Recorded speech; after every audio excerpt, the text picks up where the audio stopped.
Morning. About 9 o'clock in the morning on Wednesday, January 3rd, 2024. Best baseball player of the year, 1968. Two players tied. Lou Brock, Hall of Fame. Frank Howard, not in the Hall of Fame. How did they do? They both won 3 categories out of the 13 I designate as offensive categories for the year 1968. 3 each. Where did Lou Brock win? Triples, 14. Doubles, 46. Stolen bases, 55. So you think triples, doubles, and stolen bases would qualify as best baseball player of the year? My criteria: whoever wins the most categories for the year. Not the power guys, not the batting average. If you only win the batting title but you don't win other categories, you just win the home runs but no other categories. But if you win multiple categories, that's how I determine best baseball player. Where did Frank Howard win? Home runs, 44. Slugging, 552. And total bases, 330. Who had a better year?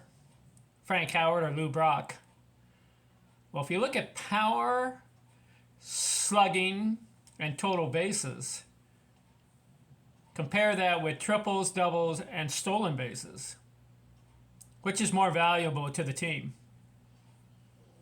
I say the total bases are the most important thing. Wouldn't you think so? So you got to give the nod to Frank Howard there. But my criteria: if you tie 3 categories each and you have more than everybody else in the National American League combined, I'll give it to both of them, even though Howard had the better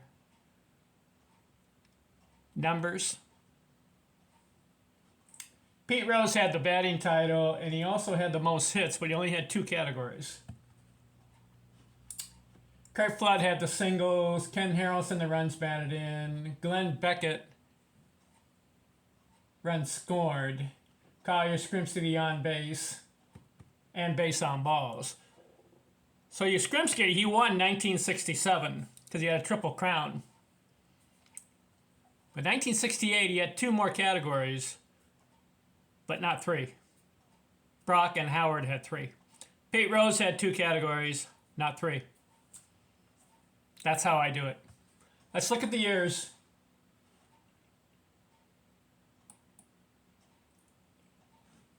Let's see. Lou Brock, 1968. 159 games, 655 at bats, 97 runs scored. You would think you have 100 runs scored. If you play 159 games, you got to score 100 runs. Plus, he's a leadoff guy, and he gets on base, and he steals bases. How could you not have 100 runs scored? He had 97. 195. No, wait, let's see. Now, he had 92 runs scored. I'm looking at the other year. 1968, 92 runs scored. Still, he needs 100. Didn't get it. 184 hits. I'd like to have seen 200 hits. You know, Lou Brock had 4 200 hit seasons. So he's capable. 184 in 1968. 46 doubles that led the league. 14 triples that led the league. And he had 55 stolen bases that led the league. 279 batting average, unacceptable. Got to be over 300, Lou. You're a Hall of Famer. You have 3,000 hits. You know his career batting average, Lou Brock? 293. Not good enough for me. You need to be over 300. Still, he got the 3,000 hits in 2,600 games. So I'll give him credit there. He had 3,023 for his career, Lou Brock. 328 on base. That's not good. You need 400 on base. So Lou Brock's a Hall of Famer. Speedy guy. He had 938 stolen bases. Wow. He had 118 one year. Hall of Fame, I'll give it to him. Lou Brock. Frank Howard, he had 3 categories. 1968, 158 games. So he missed about 4 because they played 162 game season back then. 79 runs scored, not enough. 164 hits, not enough. But he's a power guy. 44 home runs, that's good. You get over 40 homers for me in a season, that's really, really good. 50 is exceptionally good. And if you hit 60 like Ruth and some other guys, you're on another level. 44 homers, 106 RBI. If you hit 44 home runs, you should have about 135, 140 RBIs, maybe even 150. You know Lou Gehrig? He averaged over 150 RBIs 7 seasons in a row. Was it different back then?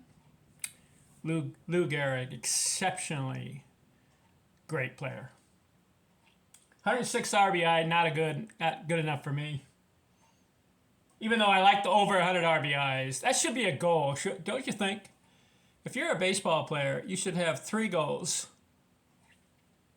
100 runs scored, 100 RBIs, and over a 300 batting average. That should be your goal. And then everything else will fall into place. Doubles, triples, homers. 552 slugging, 330 total bases. Frank Howard. He's an interesting guy. He's not in the Hall of Fame. But you know he hit 10 home runs in 1 week, 1 year? In 1 week, 10 home runs. 7-day period. He was hot that week. You know, he started his career in 1958, 21 years old, hit 1 home run, played 8 games. Okay. Not get going. 1959, you only get into 9 games. So he's not playing in the majors. 1960, had 117 games, hit 23 homers. 61, 15 homers. 62, 31 homers. Then he hits 28, 24. But then listen to this. 1965, he played 149 games and only hit 21 homers. Is he a power guy or is he striking out? I mean, he had 1,400 strikeouts in his career, way too many.